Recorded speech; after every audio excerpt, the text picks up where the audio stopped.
খড়ি তুই? খড়ি দিদি, তুমি এসেছো?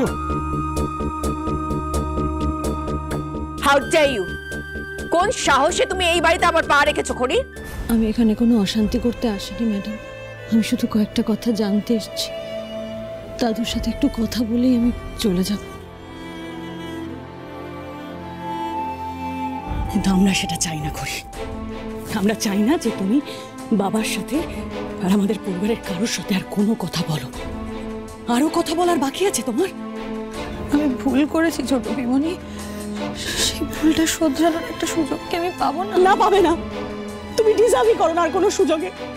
তোমার জন্য এই পরিবারের প্রত্যেকটা মানুষের চোখে জল পড়ছে। বাবা সোজা হয়ে দাঁড়াতে পারছে না, গরিব বাবা, বিধ্বস্ত। মন থেকে শরীর থেকে বাবা একদম ভেঙে পড়েছে। কি চাও? কি চাও তুমি? বাবা বাবা শেষ হয়ে যায়। বিমনি, তোমার ছায়াও এই বাড়িতে পড়ুক আমি আর চাই না খড়ি। So just get out. Madam, আমি সত্যি চলে যাব এখান থেকে। প্রয়োজনে বেশি এক মুহূর্ত আমি থাকবো না, কিন্তু দাদুর সাথে আমাকে দয়া করে একটু কথা বলতে দিন। দাদুর সাথে কথা বলাটা খুব দরকার।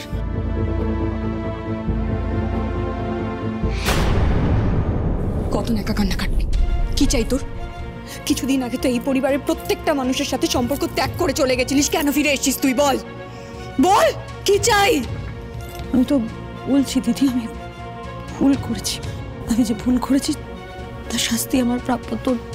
তোর প্রত্যেকের যা যা বলার আছে, যত কথা শোনানোর আছে আমাকে শোনা।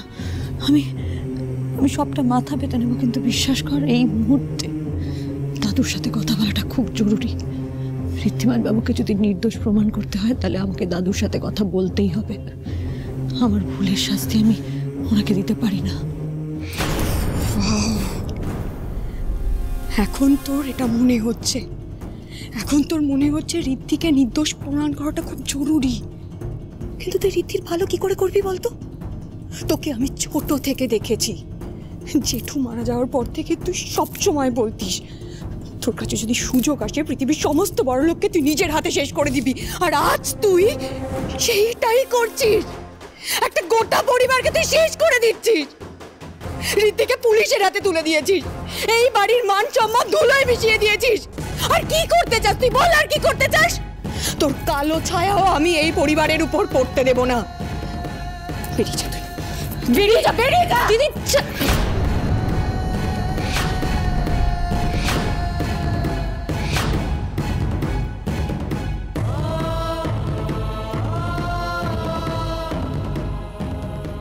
এসব কি করছেন দুতি? ভুলে যাবেন না, ঘড়িও কিন্তু এই বাড়ির বউ। আপনিও কি এইভাবে অপমান করতে পারেন না? বউ? কুণাল, তুই কার সম্পর্কে কি কথা বলছিস? খড়ি কোনোদিনও এই বাড়ির বউ হওয়ার যোগ্য ছিল নাকি?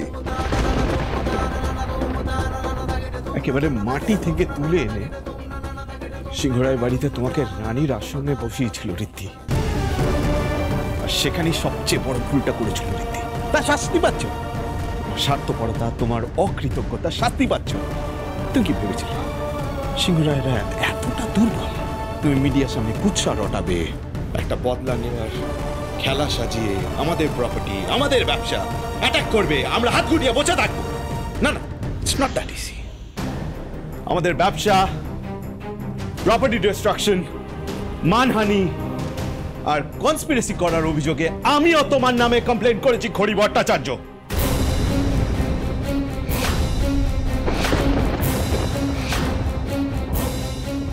অফিসার,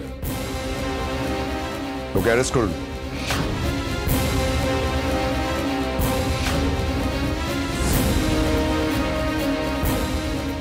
কাকুমনি, খবরদার না,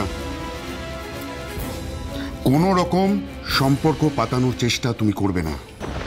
সমস্ত সম্পর্ক তোমার সাথে আমাদের শেষ হয়ে গেছে। চলুন না, আমি এখান থেকে কোথাও যাব না। দাদুর সাথে কথা না বলে আমি এখান থেকে এক পাও নড়ব না। দাদু, দাদু, আমি তোমার সাথে কথা বলতে চাই। দাদু, কেউ একজন আছে যে আমাদের ক্ষতি করতে চাইছে, দুটো পরিবারের মধ্যে আগুন লাগাচ্ছে। দাদু আমি জানি তুমি জানো, তুমি ওই নোটটার কথা মনে করো। আমি জানি ওই নোটটা দেখে তুমিও কিছু একটা আন্দাজ করেছো দাদু। কেউ একজন ষড়যন্ত্র করছে, একের পর এক ঘুঁটি সাজাচ্ছে, একটা নোংরা খেলা খেলছে দাদু। আমি জানি এই লোকটার ব্যাপারে। তুমি জানো এই লোকটা কে দাদু? আচ্ছা, ওদিক দিয়ে একটা গাড়ি চলে গেল মনে হলো, তুমি কিছু দেখলে? গাড়ি ওদিক দিয়ে চলে গেল? না বাবা, গাড়ি তো নেই, মানে আমি তো দেখি। না, আমি স্পষ্ট দেখলাম মনে হলো। নিয়ে আসুন ওনাকে।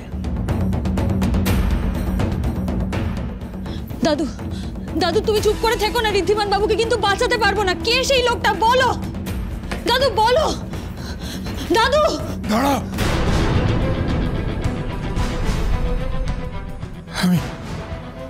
আমি খুনের সঙ্গে কথা বলতে চাই, একা।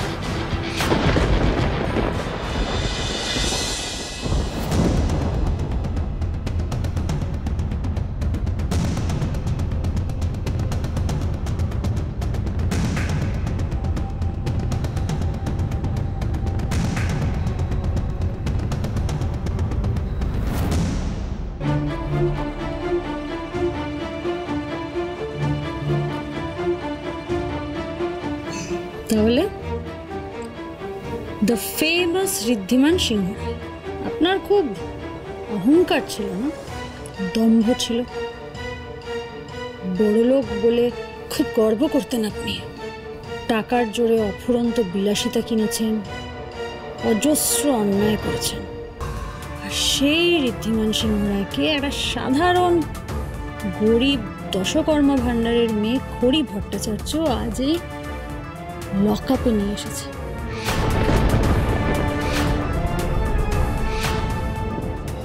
নিজের সম্মান, নিজের পরিবার, এইসব নিয়ে আপনি প্রচন্ড গর্ব করতেন। আপনার মতন একজন খুনির এত অহংকার সাজে না। আপনার যোগ্য জায়গাতে এই খড়ি আজ আপনাকে নিয়ে এসেছে। ঋদ্ধিমান সিংহ রায় আদ্যন্ত একজন নকল ঠকবাজ একটা লোক। খড়ি, একদম গলা তুলে কথা বলবেন না। আপনার মতন হেরে যাওয়া একজন মানুষের না এত গলাবাজি মানায় না। ঋদ্ধিমান সিংহ রায় হারেনি, আর আপনার মতো মানুষের কাছে তো কোনোদিনও হারতে পারে না।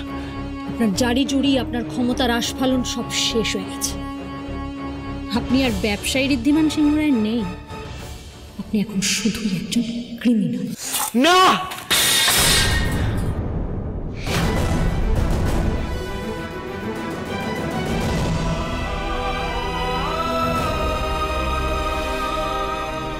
কই, আমি তো ঋদ্ধিমান বাবুর নামে কোনো কেস করিনি, কোনো কমপ্লেন করিনি।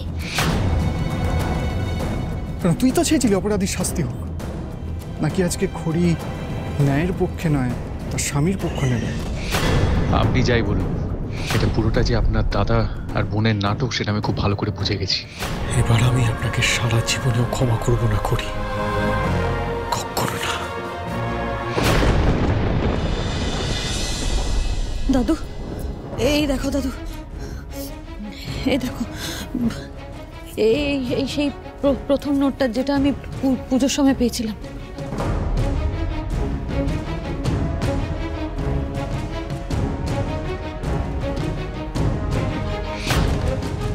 পুজোর সময় আমাদের বাড়ির দরজায় এটা কেউ রেখে গেছিল দাদু। আমি তার মুখ দেখতে পাইনি, আরো অনেক উপহারের সাথে এটা রাখা ছিল। দেখো, এ তো সেই একই নাম লেখা আছে, ডি।